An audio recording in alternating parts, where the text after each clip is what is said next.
Acts 14. The same thing happened in Iconium.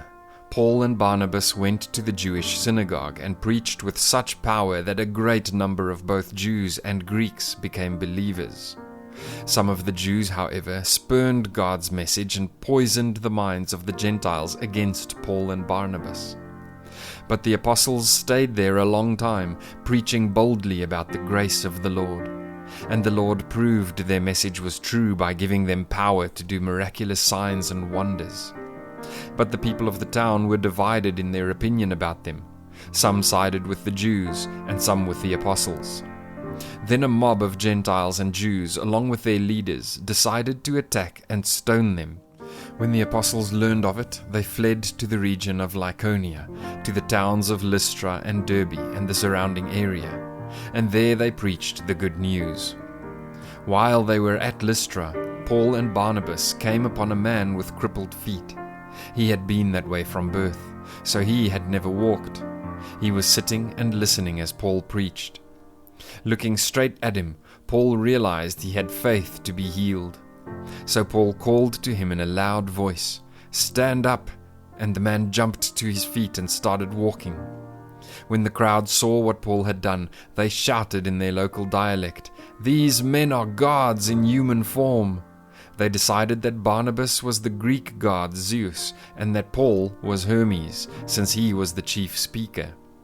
Now the temple of Zeus was located just outside the town, so the priest of the temple and the crowd brought bulls and wreaths of flowers to the town gates, and they prepared to offer sacrifices to the apostles. But when the apostles Barnabas and Paul heard what was happening, they tore their clothing in dismay and ran out among the people, shouting, "Friends, why are you doing this? We are merely human beings, just like you.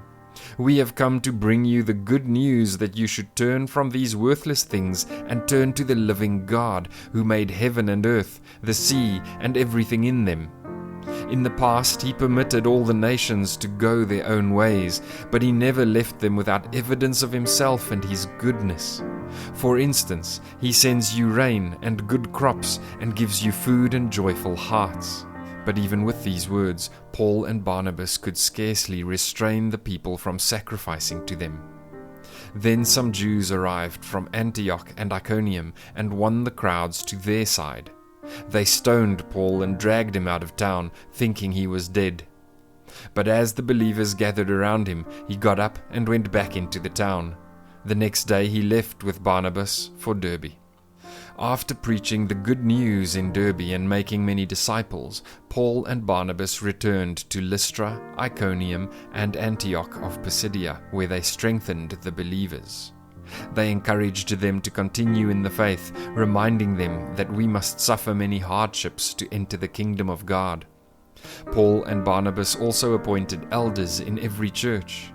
With prayer and fasting, they turned the elders over to the care of the Lord, in whom they had put their trust. Then they traveled back through Pisidia to Pamphylia. They preached the word in Perga, then went down to Attalia. Finally they returned by ship to Antioch of Syria, where their journey had begun.